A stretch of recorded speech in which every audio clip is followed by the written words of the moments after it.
everyone, welcome to City Skylines, or I should say welcome back to City Skylines. It has been a couple years since I've done a City Skylines video, but I'm glad to be back. This series takes us to the city of Wakefield. Wakefield is a suburban city located in the mid-Atlantic, just like my last series, Pulaski, except Wakefield is trying very hard to get a grasp on its growing car dependency, and you will see that as the series progresses. In the couple of years of my absence from City Skylines videos, I learned quite a bit about urban design, urban planning, all that kind of stuff. America has a growing issue of outdated transportation infrastructure, and I really want to try and capture that to show not only just how bad it can get if you're not careful, but how we can actually really go and start fixing it, and just how important it is that we start working on fixing it. That isn't to say that this series is supposed to be a big lecture on, car dependency, ban cars, build trains, yada yada. I do personally find a bit of an art in the way that the current infrastructure of America is, but there also is a big art in fixing infrastructure. And not to go on a bit of a tangent here, but that's one of the major things that brought me to urban planning in the first place. I really like seeing things being fixed, being updated, being made efficient, and I love the art of seeing that put to use. And that's something I want to accomplish with this series. Something that made me fall out of love with my last series I did, way back in 2018 now, is that it was just all for show, and the simulation wasn't really happening. And that's something I want to change in this series, because obviously City Skylines is a city builder simulator and has a really good simulation, especially with the real-time mod, which basically takes the simulation and gives it actual time instead of just, people going to work, people going to school, people going to the mall at random times of the day, just randomly. It's all put into a real time scale, and that's why you'll see in the bottom left, there's a 24-hour clock instead of just the date. I want to build a city that is probably not the most efficient, but we can hopefully in the future make more efficient. And I've done this quite a lot of times in my free time, just playing for fun, and it's very rewarding. And I finally feel like I have it locked down with this series on how I'm going to do it and put it into a video. Obviously, I'm still going to get way too in depth with the decor and the design of, the roads and everything. That's something people come to my channel for, and that's something I want to deliver because it's really cool. I mean, there's no other way to explain it. Getting into this first episode, my goal is to get the essentials down in the main city of Wakefield here on the bay.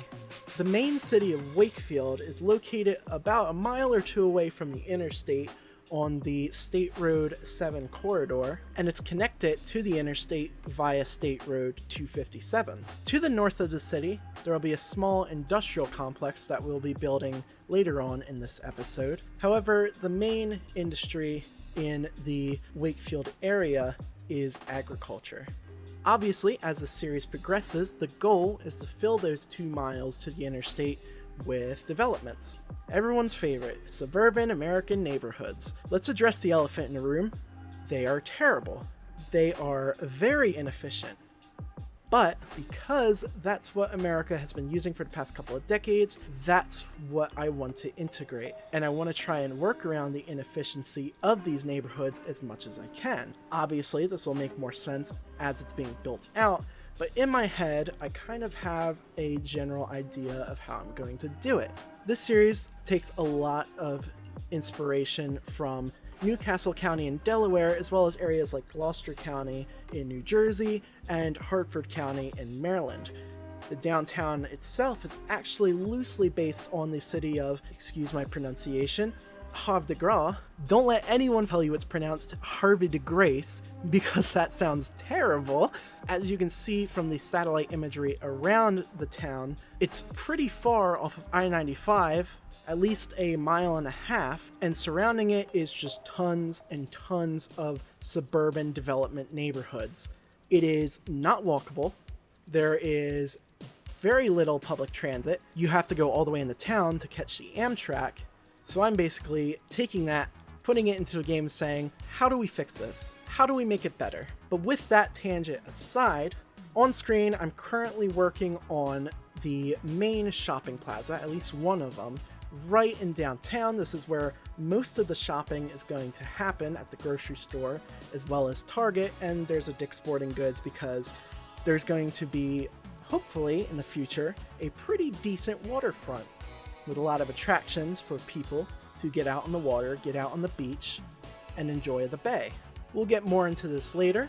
For now, I'm going to let the time-lapse play for a while as I fill in some of the residential area and start working my way into downtown once we're finished with all of the wonderful asphalt jungles of parking lots to serve the local grocery store.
Hello and welcome back. In this segment of the video, we're going to be working on the industrial complex that's just north of the city. Now, I had an idea while I was editing this video. I didn't necessarily know which good was going to be produced in this district. Since I stated earlier, the major product being produced in the major Wakefield area is agriculture, but I had an idea. Since we're making a bit of a car-centric city, why not make that city produce cars? So, this district is going to be used by a major manufacturer to produce cars and car parts. You'll see some of the warehouses and just kind of how the blend from industrial to residential, commercial, etc. is going to work with the major portion of the city. And to finish things off at the end of the video, I'm going to add a bit of a strip of restaurants and small stores on the opposite side of the shopping plaza. But with that out of the way, I'm going to let the time-lapse run for the rest of the video. If you are enjoying this video, be sure to drop a like. It helps out a lot. And if you make it to the end and you want to see more, be sure to hit the subscribe button as well as the notification bell so you know that you get notifications when a new episode comes out. And as always, my name's been Aaron. I hope you enjoy the rest of this video. Take care.